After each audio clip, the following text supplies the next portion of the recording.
ఈ బెలూన్లు కనపడితే సమాచారం ఇవ్వండి. Tata institute of fundamental research TIFR, అణుశక్తి శాఖ మరియు భారత అంతరిక్ష పరిశోధనా సంస్థ ఇస్రో ల సంయుక్త ఆధ్వర్యంలో డిసెంబర్ 2025 31 వరకు శాస్త్రీయ బెలూన్ ప్రయోగాలు నిర్వహిస్తున్నామని Hyderabad Tata institute of fundamental research scientist doctor T.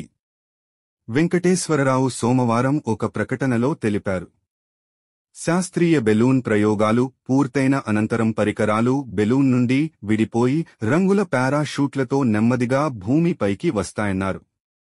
గాలుల దిశను బట్టి ఇవి హైదరాబాద్ నుండి 200 నుండి 350 కిలోమీటర్లు దూరంలోని ప్రాంతాల్లో పడే అవకాశం ఉందన్నారు. ముఖ్యంగా విశాఖపట్నం, హైదరాబాద్, షోలాపూర్ ప్రాంతాల్లో దీని పరిధి వ్యాపించే అవకాశం ఉందన్నారు.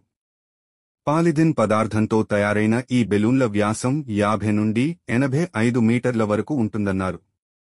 ఇవి ECAL ప్రాంతంలోని TIFR బెలూన్ ప్రయోగ కేంద్రం నుండి రాత్రి 8 గంటల నుంచి ఉదయం 6:30 గంటల మధ్య హైడ్రోజన్ వాయువుతో నింపి వదులుతారన్నారు.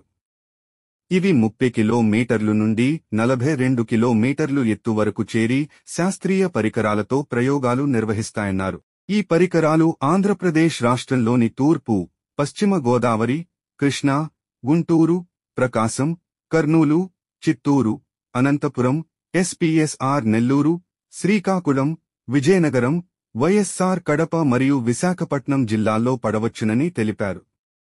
ఆ పారాషూట్లలో ఉన్న శాస్త్రీయ పరికరాలు సున్నితమైనవి అయినందున వాటిని తాకడం, పగులగొట్టడం చేయరాదన్నారు. వాటిని గుర్తించిన వెంటనే సమీప పోలీస్ స్టేషన్, పోస్టాఫీస్ లేదా జిల్లా అధికారులకు సమాచారం అందించాలన్నారు. సమాచారం అందిన వెంటనే సంబంధిత శాస్త్రవేత్తలు పరికరాలను సేకరిస్తారు. పరికరాలను గుర్తించి తగిన సమాచారం అందించిన వారికి తగిన బహుమతి, ప్రయాణ ఖర్చులు చెల్లిస్తారన్నారు. పరికరాన్ని తెరిచినా, పాడు చేసినా ఎటువంటి బహుమతి ఇవ్వడం జరగదన్నారు. గ్రామీణ ప్రాంతాల్లో ప్రజలు ఈ బెలూన్లు లేదా పరికరాలను గుర్తించే అవకాశం ఉన్నందున విస్తృతంగా ప్రచారం కల్పించాలని TIFR scientist doctor T. Venkateswararao ఆ ప్రకటనలో తెలియజేశారు.